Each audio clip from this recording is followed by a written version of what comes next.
Hi guys, welcome back to my channel. So I'm here to do my mid-month wrap-up. I read a lot of books so far, so this could be long. I'm gonna try to make it short. I did this video once and it went way long, so I got rid of it. I didn't like how I did it anyway, so let's just get started. So I'm participating in Epistolary January. The hosts are Anne from In Search of Wonder, Kelly Reads a Lot, Cheryl from Candlewick Library, Miriam Elizabeth Reads, and Jeanette from Jane Reads.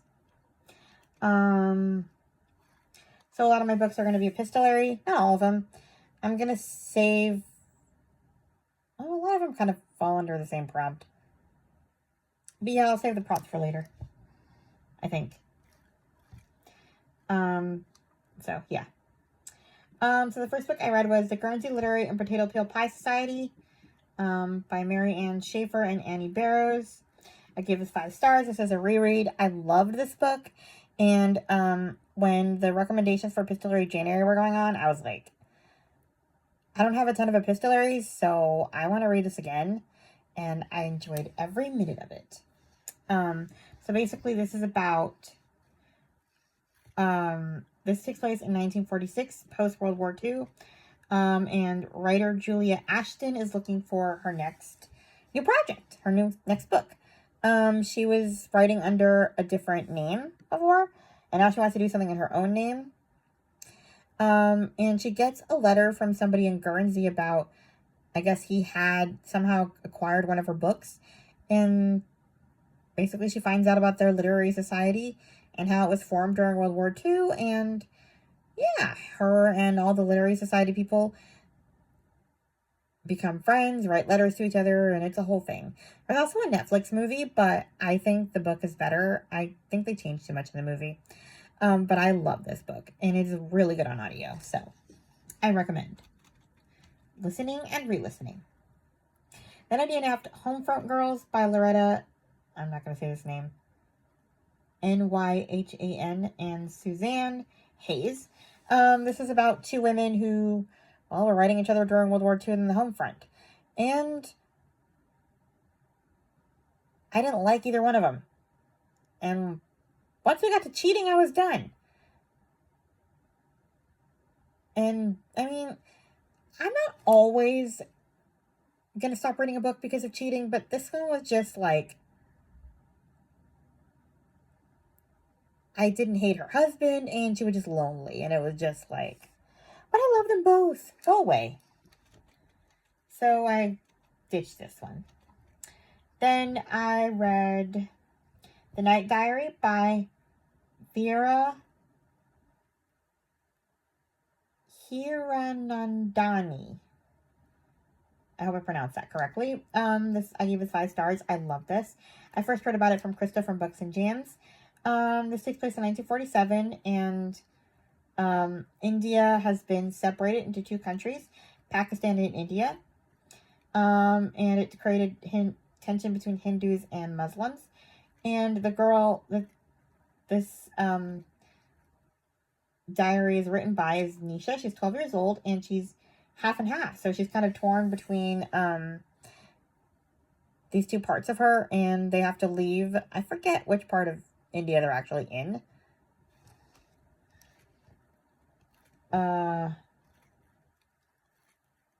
What is now Pakistan. They're in Pakistan. They have to leave that. Anyway, it's about their journey, and yeah, she is writing to her mother in this diary because her mother is dead. So she died in childbirth, giving birth to her and her twin brother. Her twin brother also has some kind of learning difficulty, like he has trouble reading. So that's interesting. He has his own book, I guess, or the sequel. I might read it at some point, but it's not epistolary, so that's something I'm dying to read right now. But I really enjoyed her story. It was interesting. I mean, there's some triggers because of the time period, but I enjoyed it for what it was. And it was kind of like a fictionalized version of Anne Frank. Only instead of Dear Kitty, it's Dear Mama. Then I read The Amish Christmas... I don't know why I keep saying this wrong. The Amish Christmas Letters by Patricia Davis. I gave this 3 stars. This one was epistolary, even though it was a short story collection, because each story has there's 3 different stories, and they're each by a different cousin, and they're all writing to each other. So there's a lot of stuff that's not epistolary, but you see the letters that they write to each other throughout, and you kind of see the updates on their lives from the previous stories in the letters. It was okay. They were all 3 different romances. Nothing to write home about. I just read it because it looked interesting and it had letters. I was going to save it for next Christmas, but I'm glad I got it over with. It wasn't that good. Then I DNF'd another book. These Is My Words, The Diary of Sarah Agnes Prying by Nancy Turner. Look, I could not get into this. And this one was a book that was really highly recommended. So if you guys can get into it, by all means, but woof. Put it this way. There was a sexual assault scene right at the beginning of this book that makes Diana Gabaldon's sexual assault scenes in Outlander look like child's play. And I was horrified. Ugh. And again, this takes place during pioneer times, and I understand that pioneer times were not easy times. Bad things happened. People died. People got assaulted. Like, horrible things happened. But I need a little joy. I don't expect Little House on the Prairie. I understand that I'm reading about a brutal time period, and Laura Ingalls was tailoring her books to children. I completely understand that. But, okay, I need something besides bam, bam, bam, bam, bam. Constant adversity. And the worst part is, I don't even mind so much of adversity, but I need to care about the people you're killing. And obviously I care for people who die because they're people, but like, her father dies at the beginning of this book, and we saw him for 30 seconds and didn't even have a chance to mourn him or like him to mourn him. And then he's gone. Like, 1 minute he's there, the next minute, oh yeah, her brother was bitten by a snake. I mean, like, that's kind of the one sort of disadvantage I think that epistolary books have sometimes, is that, like, the journal entries or letters aren't always long enough to get to know people. So you're just reading about them, like, in little snippets, and all of a sudden they're, like, gone. And it's like, I need something happy in between this misery. And, in just the first hour, there was a brutal sexual assault. Her father and brother die, and then there was a whole massacre as well. I know I'm spoiling a little bit, but wow. Can somebody have a baby or get married or, no, wait, I take it back. Somebody did get married, but I didn't even care who got married because I barely even knew the characters I was reading about. Wow, I just told you everything that happened in the first hour, but you have to understand why I dumped this book. I could not do it. This is miserable. Next. I actually read this over like a week and a half. The Selected Letters of Laura Ingalls Wilder. I give this 5 stars. That's literally what it is. It's a bunch of letters that were recovered by Laura Ingalls that she wrote to different people. Some of them were to her daughter Rose. So some of them were about the writing process of the Little House books. Some of them were just about life in general. There were some written to children that wrote to her, which was cool. Although I have to say, it kind of reminded me a little bit of reading Anne Frank's diary, because, like, you go all the way to Laura's, like, 91st birthday or something. Like, I think she wrote a letter a few days before her final birthday, before she died. So, like, you see her getting older and older, and you're just like, oh, she's gonna die soon. I don't want her to die. So it was kind of a bummer in a way. I have to say, from this book, I gathered that Laura and Rose weren't exactly great pals as adults. And Rose was kind of a messed up kid. I don't know. But I enjoyed this book a lot. It was interesting. I'm glad I read it this month instead of waiting for next month the way I planned they always have like a Laura Ingalls month every February. I'll probably read Prairie Fires then. But this one was epistolary, so I read it. Then I read The Fairy Tale Fan Club, Legendary Letters Collected by C.C. Cicely by Richard Ayoade. Ayoade. I cannot pronounce his name. It's Ayoade. I gave this 4 stars. I heard about this one from a new podcast I'm listening to called Book Delight Podcast.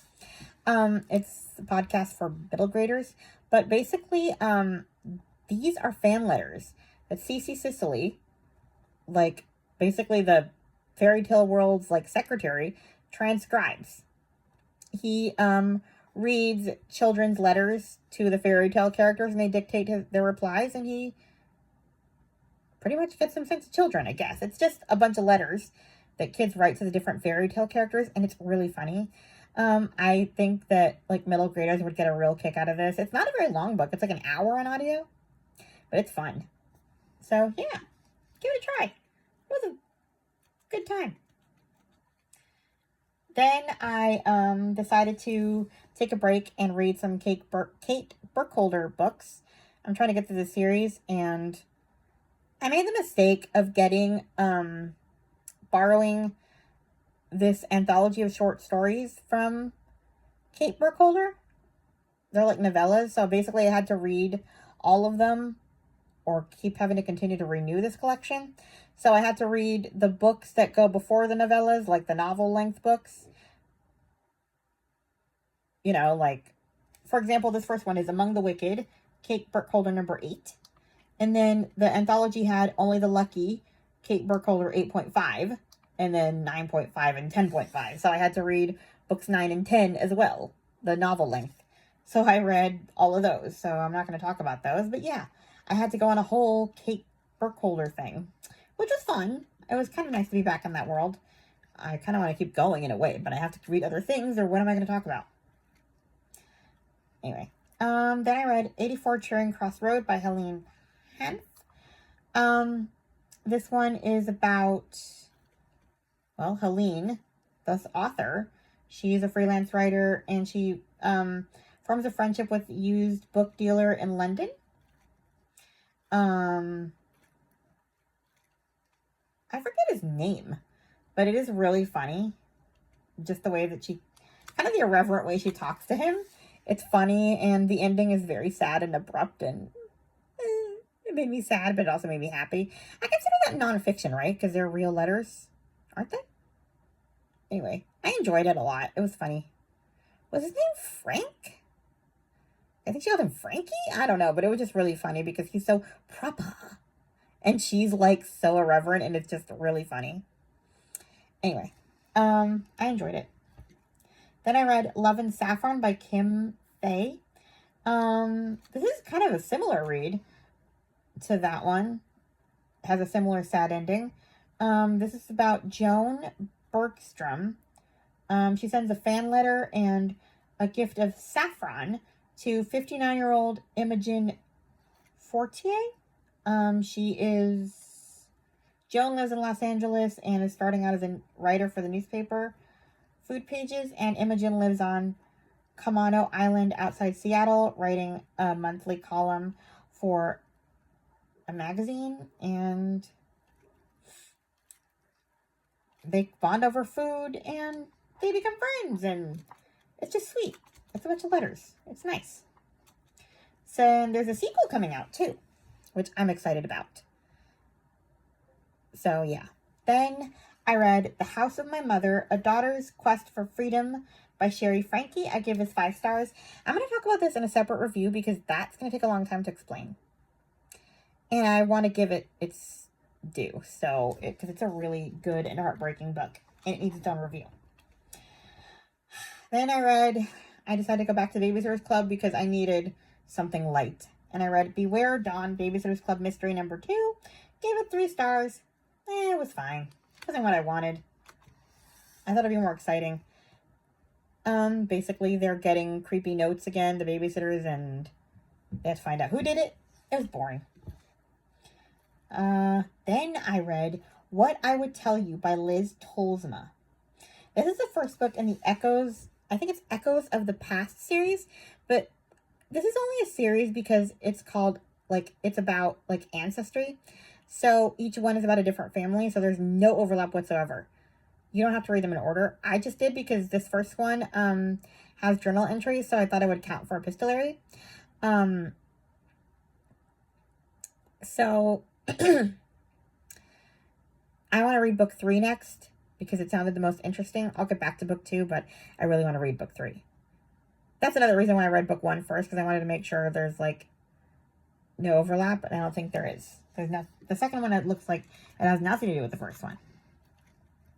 Anyway, I heard about these from Lou from Christian Faith and Fiction. So we have, this is the World War II in Greece, the Jews in Greece.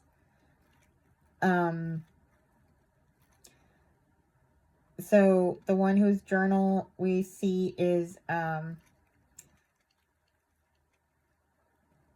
what's her name?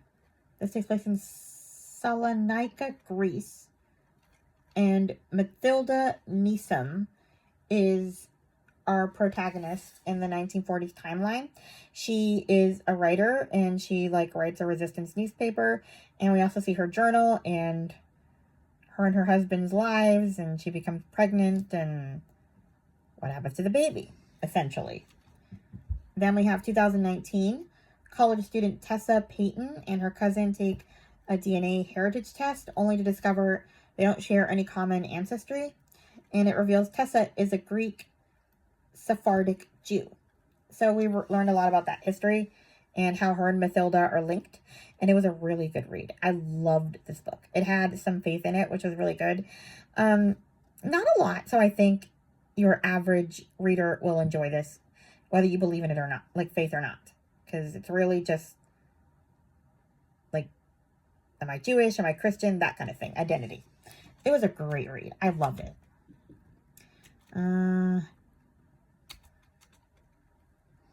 Then I read Positively Penelope by Pepper Basham. I gave it 3 stars. I loved Penelope in Authentically Izzy, okay? I really did. But there's something about giving Penelope her own story. The girl is like eating a giant thing of cotton candy. You enjoy 2 bites and then you want to chuck it. She is too happy. She is way too happy. Like, I know that sounds insane, but I need a little snark. I probably would have shoved her if I was in a bad mood and she comes with, "Look on the bright side." I know. She was driving me crazy. I just needed this happy girl to shut up. Wow, that felt good. And I loved her love interest. Usually, I am not a fan of like the kind of jerk, grumpy love interest, but man, I loved him for like telling her off a few times for being so freaking happy because she was just insufferable. I think I'm gonna like Luke more because he's more snarky, and Izzy was snarky too. So I don't know. There was just something about this girl that just, I guess, I don't know. I had an aide in high school like this too, and we just did not get along because every time that I would like want to vent about something, she would tell me something positive, and I'd just be like, "Can I just talk and you be a sympathetic listener and occasionally give me some, oh, that sucks. I don't want you to tell me to be happy and think about the starving children of Africa or while I'm, you know what I mean? Like, she's one of those. Which is like, but you're real fortunate now." I don't know. It's just so annoying. And just that's what Penelope was. And I would just like, yes. What was his name? Her love interest name? I can't remember anymore. But I was completely on his side when he was like, Cinderella teaches girls to just be dreamers with cotton candy for brains. I mean, that's me and being silly with the cotton candy for brains thing. But like, I was like completely on his side about Cinderella and just how much he hates princess stories. I was never into princess stories. I love the princess stories that are turned on their heads. So, not that I'm against all Disney. And I do love a good sappy ending, but there's just something about it being too sappy or whatever. I mean, I was 4 years old and I was just like, why is Cinderella marrying a guy just because the shoe fits? He could be a serial killer. Yes, I knew the word serial killer at 4 years old.